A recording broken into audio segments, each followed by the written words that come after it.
ਨਮਸਕਾਰ, ਆਦਾਬ, ਸਤਿ ਸ੍ਰੀ ਅਕਾਲ। ਚੈਨਲ ਪੰਜਾਬੀ ਦੇਖ ਰਹੇ ਸਾਰੇ ਹੀ ਦਰਸ਼ਕਾਂ ਦਾ ਸਵਾਗਤ ਹੈ। ਮੈਂ ਹਾਂ ਦੁਪਿੰਦਰ ਕੌਰ ਤੇ ਹਾਜ਼ਰਾਂ ਲੈ ਕੇ ਦੇਸ਼ ਵਿਦੇਸ਼ ਅਤੇ ਪ੍ਰਵਾਸੀਆਂ ਨਾਲ ਜੁੜੀਆਂ ਕੁਝ ਖਾਸ ਖਬਰਾਂ। ਸਭ ਤੋਂ ਪਹਿਲਾਂ ਨਜ਼ਰ ਮਾਰ ਲੈਂਦੇ ਹਾਂ ਅਹਿਮ ਸੁਰਖੀਆਂ ਤੇ।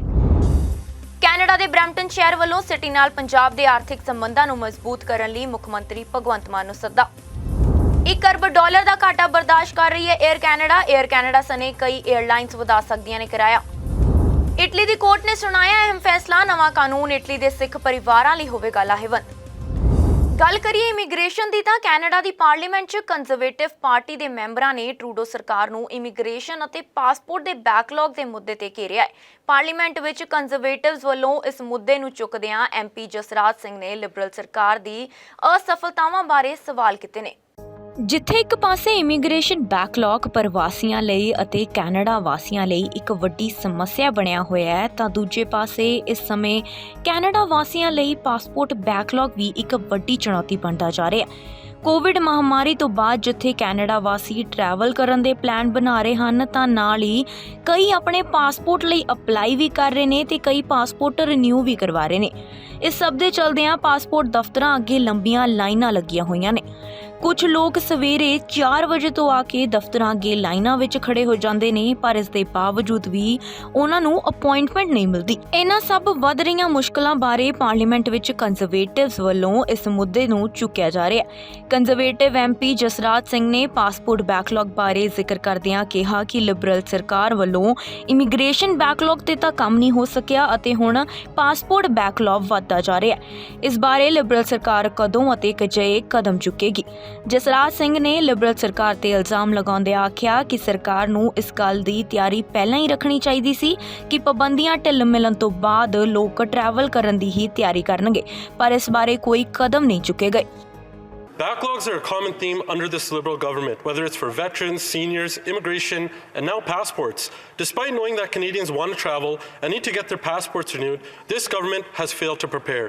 Now, people are having to wait in long lineups at 4 a.m. and have no way of knowing when they will finally get their passport. When will the minister do her job and clear up the passport backlog they knew was coming? ਦੂਜੇ ਪਾਸੇ liberals ਦਾ ਕਹਿਣਾ ਹੈ ਕਿ ਅਰਜ਼ੀਆਂ ਦੇ ਤੁਰੰਤ ਨਿਪਟਾਰੇ ਲਈ ਸਖਤ ਮਿਹਨਤ ਕੀਤੀ ਜਾ ਰਹੀ ਹੈ। ਪਾਸਪੋਰਟ ਦਫ਼ਤਰਾਂ ਵਿੱਚ ਨਵੇਂ ਕਾਮੇ ਵੀ ਰੱਖੇ ਗਏ ਨੇ। ਇਸ ਦੇ ਨਾਲ ਹੀ 3 ਹੋਰ ਥਾਵਾਂ ਤੇ ਪਾਸਪੋਰਟ ਸਰਵਿਸ ਵੀ ਸ਼ੁਰੂ ਕੀਤੀ ਗਈ ਹੈ। ਇਸ ਨਾਲ ਹੀ ਸਰਕਾਰ ਹਰ ਇੱਕ ਬਣਨ ਦੀ ਕੋਸ਼ਿਸ਼ ਕਰ ਰਹੀ ਹੈ। As I mentioned earlier, there's an overwhelming increase in demand for passport services at this time, nearly 40%. And the minister has been working with officials. As I mentioned before, we've already hired, as of December, 500 new passport employees, but we've done more than that, Madam Speaker. We created 3 additional passport application processing centres. We've extended service into weekends and overtime. Our Service Canada officials are working day and night to make sure that Canadians get the passports and services they need. ਦੱਸ ਦਈਏ ਕਿ Canada ਸਰਕਾਰ ਵੱਲੋਂ 12,70,000 passport ਜਾਰੀ ਕਰਨ ਦੇ ਬਾਵਜੂਦ passport ਦਫ਼ਤਰਾਂ ਦੇ ਬਾਹਰ ਕਤਾਰਾਂ ਲੰਬੀਆਂ ਹੁੰਦੀਆਂ ਜਾ ਰਹੀਆਂ ਨੇ। ਸਰਵਿਸ ਕੈਨੇਡਾ ਦਾ ਕਹਿਣਾ ਹੈ ਕਿ ਮਹਾਮਾਰੀ ਨਾਲ ਸੰਬੰਧਿਤ ਜ਼ਿਆਦਾਤਰ ਬੰਦਿਸ਼ਾਂ ਖਤਮ ਹੋਣ ਕਰਕੇ ਪਾਸਪੋਰਟ ਰਿਨਿਊ ਜਾਂ ਨਵਾਂ ਪਾਸਪੋਰਟ ਬਣਾਉਣ ਵਾਲਿਆਂ ਦੀ ਗਿਣਤੀ ਵੀ ਲਗਾਤਾਰ ਵਧਦੀ ਜਾ ਰਹੀ ਹੈ। ਸਰਵਿਸ ਕੈਨੇਡਾ ਨੇ ਦੱਸਿਆ ਕਿ 1 ਅਪ੍ਰੈਲ 2020 ਤੋਂ ਲੈ ਕੇ 31 ਮਾਰਚ 2021 ਦਰਮਿਆਨ ਮਹਾਮਾਰੀ ਦੇ ਦਬਾਅ ਕਰਕੇ ਸਿਰਫ 3,63,000 ਪਾਸਪੋਰਟ ਹੀ ਜਾਰੀ ਕੀਤੇ ਜਾ ਸਕੇ ਸੀ, ਪਰ 1 ਅਪ੍ਰੈਲ 2021 ਤੋਂ 31 ਮਾਰਚ 2022 ਤੱਕ ਇਹ ਅੰਕੜਾ 3 ਗੁਣਾ ਵੱਧ ਕੇ 12,70,000 ਤੱਕ ਪਹੁੰਚ ਗਿਆ। Bureau report, channel Punjabi. ਮਹਿੰਗਾਈ ਦੀ ਮਾਰ ਹਰ ਸੈਕਟਰ ਤੇ ਅਸਰ ਪਾ ਰਹੀ ਹੈ। ਕੈਨੇਡਾ ਤੋਂ ਭਾਰਤ ਤੱਕ ਦਾ ਸਫ਼ਰ ਜਲਦ ਮਹਿੰਗਾ ਹੋ ਜਾਵੇਗਾ। ਏਅਰ ਕੈਨੇਡਾ ਵੱਲੋਂ ਤੇਲ ਖਰਚਾ ਵਧਣ ਅਤੇ ਪਹਿਲੀ ਤਿਮਾਹੀ ਦੌਰਾਨ ਪਏ ਘਾਟੇ ਨੂੰ ਦੇਖਦਿਆਂ ਕਿਰਾਇਆ ਵਧਾਉਣ ਤੇ ਗੰਭੀਰਤਾ ਨਾਲ ਵਿਚਾਰ ਕੀਤਾ ਜਾ ਰਿਹਾ ਹੈ। ਹਵਾਈ ਟਿਕਟਾਂ ਦੇ ਭਾਅ ਵਿੱਚ ਵਾਧਾ ਆਰਜ਼ੀ ਹੋਵੇਗਾ ਜਾਂ ਸਥਾਈ, ਇਸ ਬਾਰੇ ਕੈਨੇਡਾ ਦੀ ਕੌਮੀ ਏਅਰਲਾਈਨਸ ਵੱਲੋਂ ਕੋਈ ਵੀ ਜਾਣਕਾਰੀ ਨਹੀਂ ਦਿੱਤੀ ਗਈ। ਇਸ ਸਾਲ ਜਨਵਰੀ ਤੋਂ ਮਾਰਚ ਦਰਮਿਆਨ ਏਅਰ ਕੈਨੇਡਾ ਦੀ ਆਮਦਨ ਵਿੱਚ 3 ਗੁਣਾ ਵਾਧਾ ਹੋਇਆ ਹੈ, ਪਰ ਇਸ ਦੇ ਬਾਵਜੂਦ $1 ਅਰਬ ਦਾ ਘਾਟਾ ਬਰਦਾਸ਼ਤ ਕਰਨਾ ਪਿਆ। ਓਮਿਕਰੋਨ ਵੇਰੀਐਂਟ ਫੈਲਣ ਮਗਰੋਂ ਜਨਵਰੀ ਵਿੱਚ ਸੀਟ ਬੁਕਿੰਗ ਵਿੱਚ ਕਮੀ ਦਰਜ ਕੀਤੀ ਗਈ, ਪਰ ਮਾਰਚ ਵਿੱਚ ਆਵਾਜਾਈ ਬੰਦਿਸ਼ਾਂ 'ਚ ਢਿੱਲ ਮਗਰੋਂ ਟਿਕਟਾਂ ਦੀ ਵਿਕਰੀ 2019 ਦੇ ਮੁਕਾਬਲੇ 90% ਤੱਕ ਪਹੁੰਚ ਗਈ ਹੈ। ਅੰਤਰਰਾਸ਼ਟਰੀ ਏਅਰ ਟਰਾਂਸਪੋਰਟ ਐਸੋਸੀਏਸ਼ਨ ਦੇ ਅੰਕੜਿਆਂ ਦੇ ਮੁਤਾਬਕ ਜੈਟ ਫਿਊਲ ਦੀਆਂ ਕੀਮਤਾਂ ਪਿਛਲੇ ਸਾਲ ਅਪ੍ਰੈਲ ਦੇ ਮੁਕਾਬਲੇ 119% ਵੱਧ ਚੁੱਕੀਆਂ ਚੁੱਕੀਆਂ ਹਨ। ਇਸ ਹਿਸਾਬ ਨਾਲ ਟੋਰਾਂਟੋ ਦਿੱਲੀ ਫਲਾਈਟ ਦੀ ਟਿਕਟ 'ਚ 10 ਤੋਂ 15% ਤੱਕ ਮਹਿੰਗੀ ਹੋਣ ਦੇ ਅਸਾਰ ਨੇ। ਏਅਰ ਕੈਨੇਡਾ ਵੱਲੋਂ 41 ਅਮਰੀਕਨ ਸ਼ਹਿਰਾਂ ਤੱਕ ਫਲਾਈਟਸ ਬਹਾਲ ਕਰਨ ਦੀ ਯੋਜਨਾ ਵੀ ਬਣਾਈ ਜਾ ਰਹੀ ਹੈ, ਜੋ ਕਿ ਮਹਾਮਾਰੀ ਦੌਰਾਨ ਬੰਦ ਕਰ ਦਿੱਤੀਆਂ ਗਈਆਂ ਸਨ। ਕੈਨੇਡਾ ਦੇ 51 ਅਤੇ ਅਮਰੀਕਾ ਦੇ 46 ਹਵਾਈ ਅੱਡਿਆਂ ਤੱਕ ਹਵਾਈ ਸਫ਼ਰ ਦੀ ਸਹੂਲਤ ਮੁਹੱਈਆ ਕਰਵਾਉਣ ਤੋਂ ਇਲਾਵਾ 34 ਇੰਟਰਨੈਸ਼ਨਲ ਰੂਟਾਂ ਨੂੰ ਵੀ ਤਰਜੀਹ ਸੂਚੀ ਵਿੱਚ ਰੱਖਿਆ ਗਿਆ। ਏਅਰ ਕੈਨੇਡਾ ਦੇ ਮੁੱਖ ਕਾਰਜਕਾਰੀ ਅਫਸਰ ਮਾਈਕਲ ਰੂਸੋ ਨੇ ਆਖਿਆ ਕਿ ਸਾਲ ਦੇ ਬਾਕੀ ਸਮੇਂ ਦੌਰਾਨ ਮੁਸਾਫਰਾਂ ਦੀ ਗਿਣਤੀ ਹੋਰ ਵਧੇਗੀ ਅਤੇ ਏਅਰਲਾਈਨ ਇੱਕ ਲੰਮੀ ਰਣਨੀਤੀ ਤਹਿਤ ਅੱਗੇ ਵਧ ਰਹੀ ਹੈ। ਇੱਥੇ ਦੱਸਣਾ ਬਣਦਾ ਹੈ ਕਿ ਤਕਰੀਬਨ $1 ਅਰਬ ਦਾ ਘਾਟਾ ਸਾਹਮਣੇ ਆਉਣ ਮਗਰੋਂ ਏਅਰ ਕੈਨੇਡਾ ਦੇ ਸ਼ੇਅਰਾਂ ਦੀ ਕੀਮਤ 7.3% ਘਟ ਗਈ ਹੈ, ਪਰ ਸਾਲ ਦੇ ਬਾਕੀ ਸਮੇਂ ਦੌਰਾਨ ਸੀਟ ਬੁਕਿੰਗ ਦਾ ਅੰਕੜਾ 2019 ਦੇ ਨੇੜੇ ਪਹੁੰਚਣ ਦਾ ਅਨੁਮਾਨ ਲਗਾਇਆ ਜਾ ਰਿਹਾ ਹੈ। ਰਾਇਲ ਬੈਂਕ ਆਫ ਕੈਨੇਡਾ ਦੇ ਵਿਸ਼ਲੇਸ਼ਕ ਵਾਲਟਰ ਨੇ ਆਖਿਆ ਕਿ ਬਿਨਾਂ ਸ਼ੌਂਕ ਕਿਰਾਏ ਵਧਾਉਣ ਤੋਂ ਸਿਵਾਏ ਕੋਈ ਚਾਰਾ ਬਾਕੀ ਨਹੀਂ ਬਚਿਆ, ਪਰ ਏਅਰ ਕੈਨੇਡਾ ਦੀ ਬਿਜ਼ਨਸ ਕਲਾਸ ਬੁਕਿੰਗ ਲੰਮੇ ਸਮੇਂ ਤੋਂ ਘੱਟ ਰਹਿਣੀ ਵੀ ਆਮਦਨ ਵਿੱਚ ਕਮੀ ਦਾ ਵੱਡਾ ਕਾਰਨ ਬਣੀ ਹੈ। ਜੈਟ ਫਿਊਲ ਦੇ ਵਧੇ ਖਰਚੇ ਨੂੰ ਵੇਖਦਿਆਂ ਏਅਰ ਇੰਡੀਆ ਅਤੇ ਹੋਰ ਏਅਰਲਾਈਨਸ ਵੱਲੋਂ ਵੀ ਕਿਰਾਏ ਵਧਾਉਣ ਦੀ ਸੰਭਾਵਨਾ ਜਤਾਈ ਜਾ ਰਹੀ ਹੈ ਅਤੇ ਇਸ ਦਾ ਸਿੱਧਾ ਅਸਰ ਕੌਮਾਂਤਰੀ ਵਿਦਿਆਰਥੀਆਂ ਅਤੇ ਕੈਨੇਡਾ ਵਿੱਚ ਵਸਦੇ ਪ੍ਰਵਾਸੀ ਭਾਰਤੀਆਂ ਦੀ ਜੇਬ ਤੇ ਪਵੇਗਾ। Bureau report. ਜਿੱਥੇ ਬਹੁਤ ਸਾਰੇ ਲੋਕਾਂ ਵੱਲੋਂ ਵਿਦੇਸ਼ ਜਾਣ ਦੇ ਸੁਪਨੇ ਸੰਜੋਏ ਜਾਂਦੇ ਹਨ ਅਤੇ ਕੁਝ ਵੱਲੋਂ ਉਹਨਾਂ ਲੋਕਾਂ ਦੇ ਸੁਪਨਿਆਂ ਨੂੰ ਚੂਰ-ਚੂਰ ਕਰ ਦਿੱਤਾ ਜਾਂਦਾ ਹੈ ਜਦੋਂ ਉਹਨਾਂ ਵੱਲੋਂ ਮੋਟੀ ਰਕਮ ਵਸੂਲ ਕਰ ਲਈ ਜਾਂਦੀ ਹੈ ਤੇ ਵਿਦੇਸ਼ ਵਿੱਚ ਵੀ ਨਹੀਂ ਭੇਜਿਆ ਜਾਂਦਾ। ਇਸੇ ਸਭ ਦੇ ਚੱਲਦਿਆਂ ਵਿਦੇਸ਼ ਭੇਜਣ ਦੇ ਮਾਮਲਿਆਂ ਵਿੱਚ ਧੋਖਾਧੜੀ ਨੂੰ ਨੱਥ ਪਾਉਣ ਲਈ ਕੈਨੇਡਾ ਦੇ ਸਰੀ ਅਤੇ ਐਬਸਫੋਰਡ ਦੀ ਸੂਬਾ ਸਰਕਾਰ ਨੇ ਕਾਰਵਾਈ ਸ਼ੁਰੂ ਕਰ ਦਿੱਤੀ ਹੈ।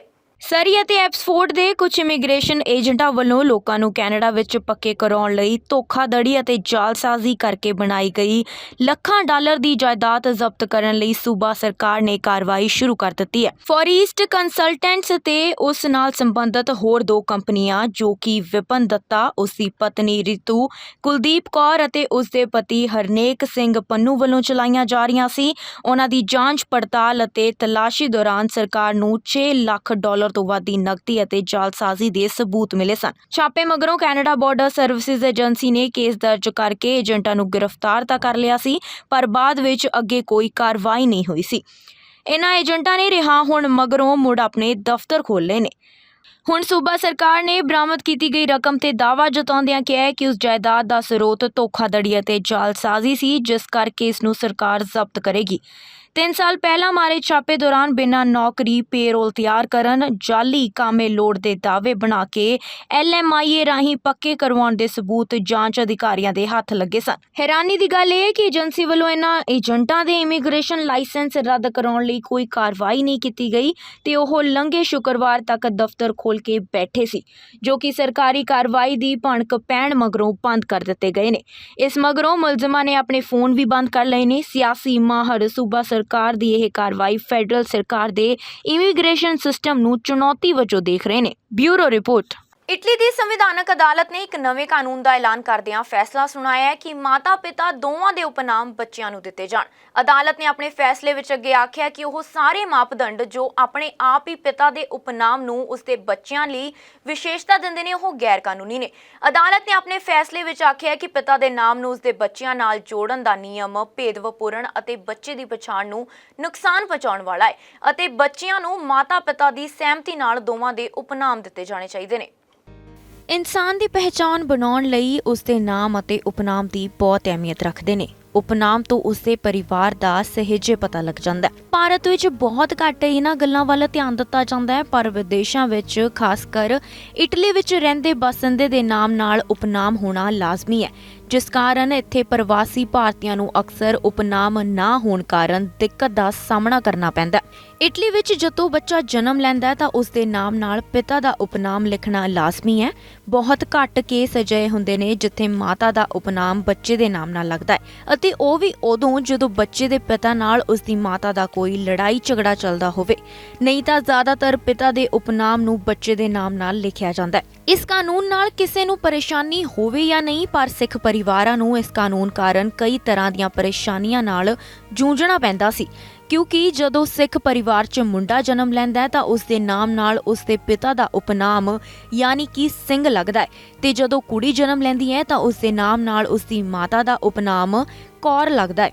ਇਟਲੀ ਵਿੱਚ ਬਹੁਤ ਸਾਰੇ ਅਜਿਹੇ ਸਿੱਖ ਪਰਿਵਾਰ ਹਨ ਜਿਨ੍ਹਾਂ ਨੇ ਇਟਾਲੀਅਨ ਕਾਨੂੰਨ ਕਾਰਨ ਆਪਣੀ ਕੁੜੀਆਂ ਦੇ ਨਾਮ ਨਾਲ ਪਿਤਾ ਦਾ ਉਪਨਾਮ ਸਿੰਘ ਲਿਖਵਾਇਆ ਪਰ ਮਾਤਾ ਦਾ ਉਪਨਾਮ ਕੌਰ ਨਹੀਂ, ਤਾਂ ਜੋ ਇਹਨਾਂ ਬੱਚਿਆਂ ਨੇ ਜਦੋਂ ਆਪਣੇ ਪਿਤਾ ਨਾਲ ਇਟਲੀ ਦੀ ਨਾਗਰਿਕਤਾ ਲੈਣੀ ਹੋਵੇ ਤਾਂ ਉਹਨਾਂ ਨੂੰ ਕਿਸੇ ਕਾਨੂੰਨੀ ਕਾਰਵਾਈ ਵਿੱਚ ਪੂਰਾ ਨਾਲ ਹੋਣ ਕਾਰਨ ਨਾਗਰਿਕਤਾ ਵਾਲੀ ਸਹੂਲਤ ਤੋਂ ਵਾਂਝਾ ਨਾ ਕਰ ਦਿੱਤਾ ਜਾਵੇ।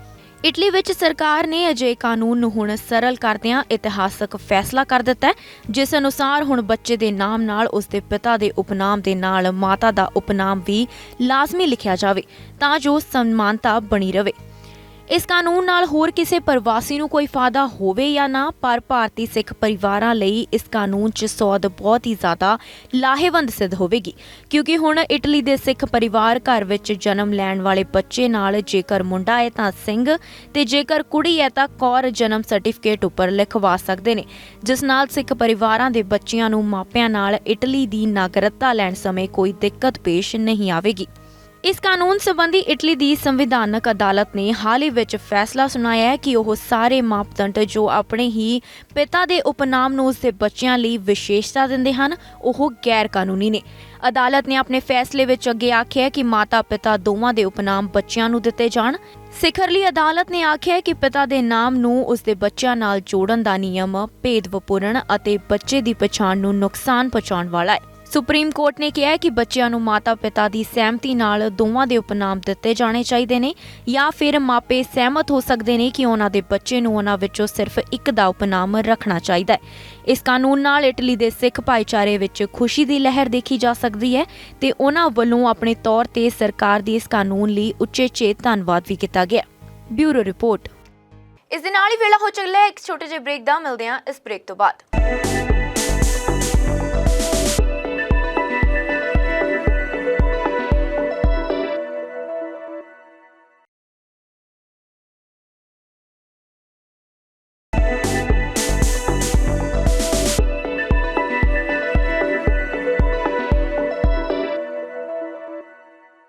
ਸਵਾਗਤ ਹੈ ਬ੍ਰੇਕ ਤੋਂ ਬਾਅਦ ਸਾਰੇ ਹੀ ਦਰਸ਼ਕਾਂ ਦਾ।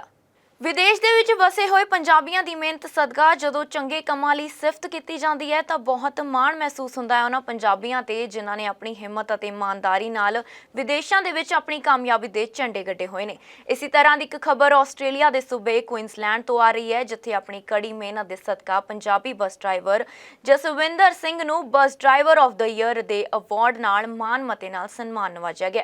ਪੰਜਾਬੀ ਮੂਲ ਦਾ ਜਸਵਿੰਦਰ ਸਿੰਘ, ਜੋ ਕਿ ਕਰੀਬ 6 ਸਾਲਾਂ ਤੋਂ ਕੁਇਨਸਲੈਂਡ ਦੇ ਖੇਤਰੀ ਇਲਾਕੇ ਟੂਵੁੰਬਾ ਦੇ ਇੱਕ ਬੱਸ ਡਰਾਈਵਰ ਵਜੋਂ ਕੰਮ ਕਰ ਰਿਹਾ ਹੈ, ਉਹ ਆਪਣੇ ਮਿੱਠੇ ਬੋਲੜੇ ਸੁਭਾਅ ਅਤੇ ਨਿਰਮਤਾ ਸਦਕੇ ਭਾਈਚਾਰੇ ਵਿੱਚ ਇੱਕ ਜਾਣਿਆ ਪਛਾਣਿਆ ਚਿਹਰਾ ਬਣ ਗਿਆ।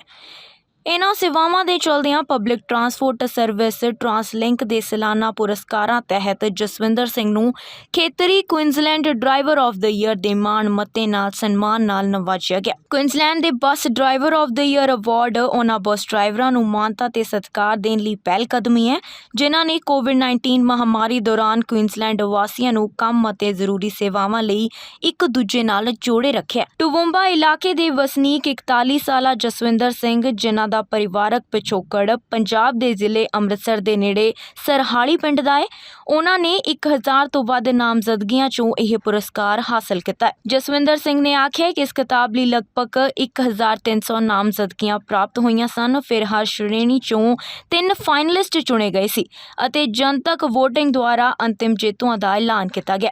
My name is Jaswinder Singh. People love to call me Jesse and I love that too. I'm working for Bus Queensland in Toowoomba. Before that, I love to watch the bus driver. I'll be the bus driver one day. When I am in the bus, that's my favorite time. I can drive all day. I like to connect with the people in a helping way. It's not just as a bus driver. It's a huge thing for me, nominated for the bus driver for the year. My son hugged me and he said, "You make me proud, Dad." It's encouraged me to continue, do what I'm doing. Helping people, take them where they're supposed to go safely and a big smile on their face. ਮਾਨਸਲਿੰਗ transport ਵਿਭਾਗ ਦੀ ਇੱਕ division ਹੈ ਜੋ ਕਿ Queensland 'ਚ ਬੱਸਾਂ, ਰੇਲਾਂ, ਕਿਸ਼ਤੀਆਂ ਅਤੇ ਟਰਾਮਾਂ ਲਈ ਰਾਜ ਵਿਆਪੀ ਸੇਵਾਵਾਂ ਦਿੰਦੀ ਹੈ। ਜਸਵਿੰਦਰ ਸਿੰਘ ਨੇ ਦੱਸਿਆ ਕਿ ਉਹ ਸਾਲ 2016 ਤੋਂ ਇਸ ਮਹਿਕਮੇ ਨਾਲ ਜੁੜੇ ਹੋਏ ਨੇ। ਉਹਨਾਂ ਨੇ ਆਖਿਆ ਕਿ ਜਦੋਂ ਮੈਂ 2008 ਵਿੱਚ ਟੂਵੂੰਬਾ ਵਿੱਚ ਪ੍ਰਵਾਸ ਕੀਤਾ ਤਾਂ ਇਹ ਪਗੜੀਧਾਰੀ ਵਿਅਕਤੀ ਨੂੰ ਆਸਟ੍ਰੇਲੀਆ ਦੇ ਪੇਂਡੂ ਖੇਤਰਾਂ ਵਿੱਚ ਵੇਖਣਾ ਲੋਕਾਂ ਲਈ ਆਮ ਗੱਲ ਨਹੀਂ ਸੀ, ਪਰ ਮੈਨੂੰ ਕਦੇ ਕੋਈ ਬੁਰਾ ਅਨੁਭਵ ਨਹੀਂ ਹੋਇਆ। ਸਥਾਨਕ ਭਾਈਚਾਰੇ ਨੇ ਹਮੇਸ਼ਾ ਮੈਨੂੰ ਮਾਣ ਸਤਿਕਾਰ ਦਿੱਤਾ ਹੈ। ਕੋਵਿਡ-19 ਮਹਾਮਾਰੀ ਦੀ ਧੁੰਦ ਹਟਣ ਤੋਂ ਬਾਅਦ ਵਿਦੇਸ਼ਾਂ ਵਿੱਚ ਭਾਰਤੀ ਪ੍ਰਵਾਸੀਆਂ ਦੀ ਸਿੱਖਿਆ ਤੇ ਰੋਜ਼ਗਾਰ ਦੇ ਖੇਤਰ ਵਿੱਚ ਮੰਗ ਵਧਦੀ ਜਾ ਰਹੀ ਹੈ। ਕੈਨੇਡਾ ਨੂੰ ਜਿੱਥੇ ਸਭ ਤੋਂ ਵੱਧ ਭਾਰਤੀ ਪ੍ਰਵਾਸੀਆਂ ਦੀਆਂ ਸੇਵਾਵਾਂ ਲੈਣ ਅਤੇ ਉਹਨਾਂ ਨੂੰ ਸਥਾਈ ਵਾਸੀ ਬਣਾਉਣ ਦਾ ਮਾਣ ਹਾਸਲ ਹੈ, ਉੱਥੇ ਹੀ ਉਸ ਨੂੰ ਹੁਣ ਪ੍ਰਵਾਸੀਆਂ ਨੂੰ ਆਪਣੇ ਵੱਲ ਖਿੱਚਣ ਲਈ ਬ੍ਰਿਟੇਨ ਅਤੇ ਆਸਟ੍ਰੇਲੀਆ ਵਰਗੇ ਦੇਸ਼ਾਂ ਨਾਲ ਕੰਪੀਟੀਸ਼ਨ ਕਰਨਾ ਪੈ ਸਕਦਾ ਹੈ। ਤੇਜ਼ੀ ਨਾਲ ਵਧਦੇ ਰੋਜ਼ਗਾਰ ਬਾਜ਼ਾਰ, ਕਈ ਰਸਤਿਆਂ ਅਤੇ ਸਸਤੀ ਸਿੱਖਿਆ ਦੇ ਨਾਲ ਉੱਤਰੀ ਅਮਰੀਕਾ ਰਾਸ਼ਟਰ ਪ੍ਰਵਾਸੀਆਂ ਨੂੰ ਆਸਾਨੀ ਨਾਲ ਖਿੱਚ ਰਿਹਾ ਹੈ।